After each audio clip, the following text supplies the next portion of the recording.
ಈ ಭಾರತ ನಾಡಿನ ಶಾಂತಿಯು ತ್ರಿವರ್ಣ ಧ್ವಜದಲ್ಲಿ ಶೋಭಿಸಿದೆ, ಕಂಗೊಳಿಸಿದೆ ವಿಧ ವಿಧ ಜಾತಿ ಧರ್ಮವು ಮಮತೆಯ ಗೂಡಿನಲಿ, ಧರ್ಮವು ಮಮತೆಯ ಗೂಡಿನಲಿ. ಈ ಭಾರತ ನಾಡಿನ ಶಾಂತಿಯು ತ್ರಿವರ್ಣ ಧ್ವಜದಲ್ಲಿ ಶೋಭಿಸಿದೆ, ಕಂಗೊಳಿಸಿದೆ ವಿಧ ವಿಧ ಜಾತಿ ಧರ್ಮವು ಮಮತೆಯ ಗೂಡಿನಲಿ, ಧರ್ಮವು ಮಮತೆಯ ಗೂಡಿನಲಿ. ಈ ಸುಂದರ ತಾಣ ಸ್ವತಂತ್ರವಾಗಿ ಕಣ್ಮನ ಸೆಳೆಯುತ್ತಿದೆ, ಕಣ್ಮನ ಮೂಡುತ್ತಿದೆ.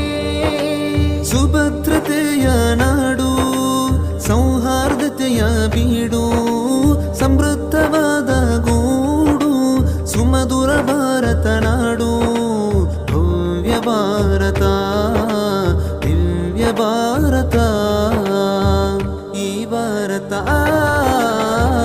ಈ ಭಾರತ ನಾಡಿನ ಶಾಂತಿಯು ತ್ರಿವರ್ಣ ಧ್ವಜದಲ್ಲಿ ಶೋಭಿಸಿದೆ, ಕಂಗೊಳಿಸಿದೆ ವಿಧ ವಿಧ ಜಾತಿ ಧರ್ಮವು ಮಮತೆಯ ಗೂಡಿನಲಿ, ಧರ್ಮವು ಮಮತೆಯ ಗೂಡಿನಲಿ.